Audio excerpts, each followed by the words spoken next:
The morning sun spilled golden light across the narrow streets of Cebu.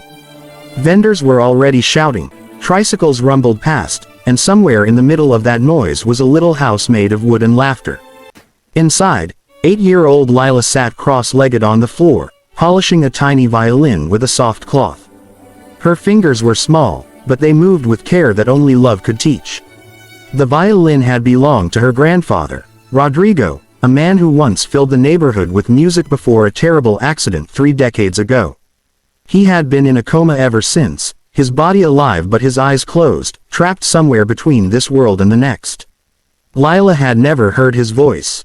She only knew him through stories, how he played at weddings, how people said he could make the sea itself listen when his bow touched the strings. Her grandmother, Rosa, now 73, watched from the kitchen doorway. Her hands trembled slightly as she stirred a pot of champorado.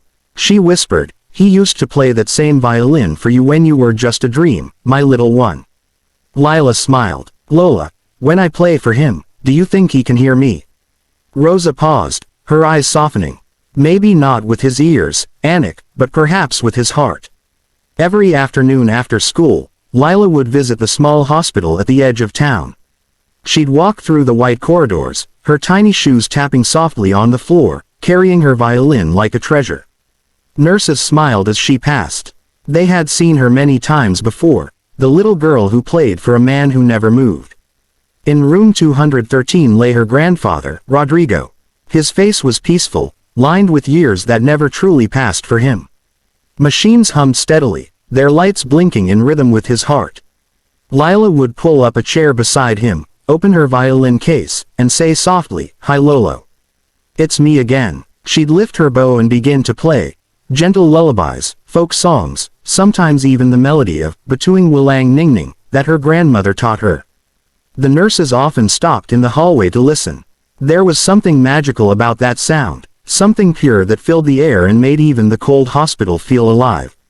One day, after finishing her song, Lila whispered, "Lolo, I'll play the song you wrote for Lola someday. The one she said made her fall in love with you." Her grandmother looked up from the chair, tears in her eyes. "That song hasn't been played since before you were born," she said.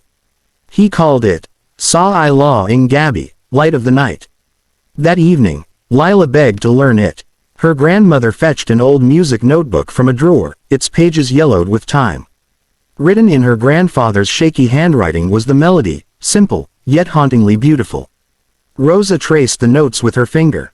"He wrote this after our first dance," she murmured. It was the sound of his heart. For weeks, Lila practiced. She stayed up late, her small fingers aching, repeating each passage until it was perfect. Neighbors sometimes stopped to listen from the window. They'd whisper, "That's Rodrigo's song. No one's played that in 30 years. One evening, as rain tapped gently against the roof, Rosa found Lila asleep beside her violin. She tucked her in and kissed her forehead. "You have his soul, my child," she whispered. The next day was Sunday, the anniversary of Rodrigo's accident. Lila decided it was time. She dressed in her white Sunday dress, tied a blue ribbon in her hair, and carried her violin carefully through the hospital doors. Nurses and doctors paused as she entered. They had all come to know this little girl's quiet devotion. Dr. Cruz, who had cared for Rodrigo for nearly 2 decades, smiled gently. "Good morning, Lila. Visiting again?" "Yes, doctor," she said, "but today, I'm going to play Lolo's song." He looked at her, almost hesitant. "That's wonderful, sweetheart." Inside room 213, the air was still. The machine's steady rhythm echoed softly.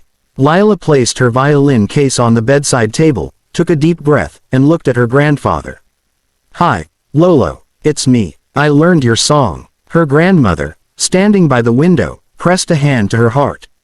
Lila closed her eyes, lifted her bow, and began. The first note floated like a whisper, trembling in the air. It was pure and fragile, a memory reborn through her hands. She played slowly, letting every vibration linger. The melody rose, dipped, and shimmered. It was like the sea under moonlight, like love that refused to fade. Nurses gathered by the doorway. Some clasped their hands, others wiped away tears. Even Cruz stood silently, unable to move. The sound filled the entire corridor, touching everyone who heard it. And then, something happened. As Lila played the final verse, her grandfather's fingers twitched. It was small, just a faint movement, almost invisible, but Rosa saw it. She gasped, "Lila, look." The little girl froze mid-note, her bow trembling. "Lola, keep playing," Rosa whispered, tears streaming down her cheeks. "Don't stop, Anik." Lila's heart raced. She lifted the bow again and continued. Her hands shook, but the music grew stronger, more alive. The monitors began to change rhythm, not chaotic, but steady, intentional. "Doctor." Cruz rushed forward, eyes wide. "He's responding," he murmured. Lila stepped closer to the bed, her eyes fixed on her grandfather's face. "Lolo, it's me, Lila. I'm here." A single tear rolled down Rodrigo's cheek. Rosa sobbed. The nurses gasped. And then, slowly, his eyelids fluttered open. For the first time in 30 years, his eyes met theirs, cloudy, confused, but alive. "Our Rosa." His voice was faint, like wind through old leaves. Rosa fell to her knees, clutching his hand. "Rodrigo, you're here, you came back." Lila dropped her violin and hugged them both, crying. "Lolo, I knew you could hear me." The room erupted in tears. Nurses wept. Even Drive. Cruz turned away, his own eyes wet. News of the miracle spread through the hospital within hours. Reporters came, camera crews arrived, and soon, the story of the little girl and her grandfather reached beyond Cebu. People from all over the world shared the video of Lila's performance, the moment music woke a man from a 30-year slumber. Days later, Rodrigo regained enough strength to sit up. His voice was still weak, but his mind, astonishingly, was clear. "I heard her," he told the doctors. "Every day, I was in a place of silence, but her music found me. It was like a light pulling me home." When Lila visited that afternoon, he smiled at her, his eyes glistening. "You play better than I ever did." She giggled through her tears. "I just wanted you to wake up, Lolo."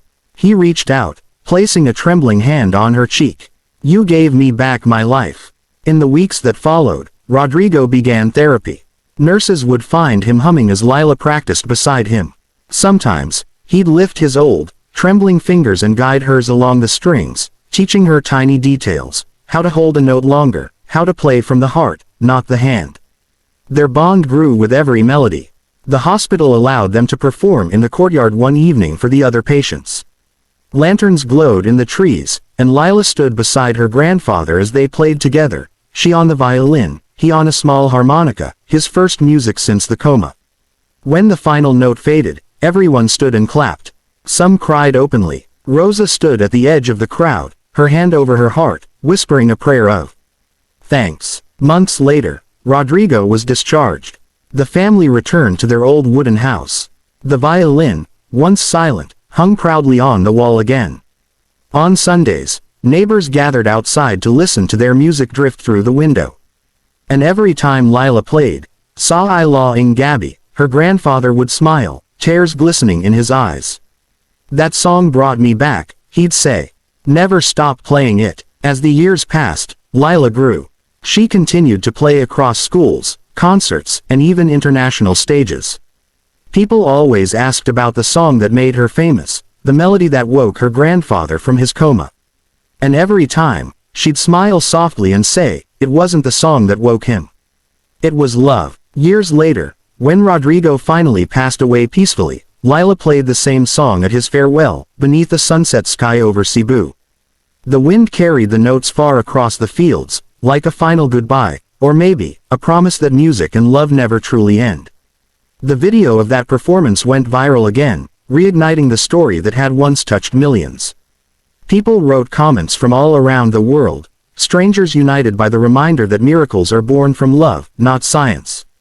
And somewhere, perhaps beyond this world, an old man listened once more as his granddaughter played, smiling, proud, and free. Because sometimes, even after 30 years of silence, the heart still hears what love sings. And that was today's story, a reminder that even the faintest melody can awaken hope, and that love, when expressed through kindness, has the power to do the impossible. If this story touched your heart, don't forget to share it with someone who needs to believe in miracles again. Thank you for watching Story Sporut. where true stories of kindness and miracles come alive.